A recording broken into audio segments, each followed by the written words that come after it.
வருஷத்துக்கு ஒரு வாட்டி மட்டுமே கோயிலோட மேற்கூரை கோபுரம் இல்லாத பிரம்மா, சிவன், விஷ்ணு 3 பேரும் ஒரே கருவறைக்குள்ளே இருக்கிற திருமூர்த்தி மலைக்கு தாங்க ரோடு வழியே இந்த சப்பரம் கொண்டு வரப்படுது. இதுதான் கோயிலோட மேல்கூரையாக வைப்பாங்க. அடுத்த வருஷம் இனி மகா சிவராத்திரிக்கு முன்னதாக இதை எடுத்துட்டு திருப்பி மாற்றி வைப்பாங்க.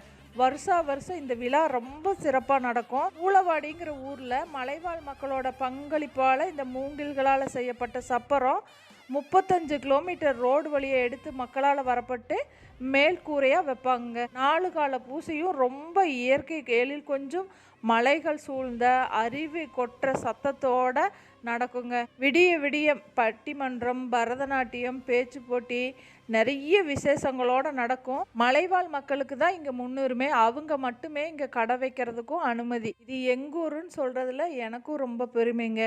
இயற்கை எழில் சூழ்ந்த இடம். நீங்களும் ஒரு வாட்டி போயிட்டு வாங்க.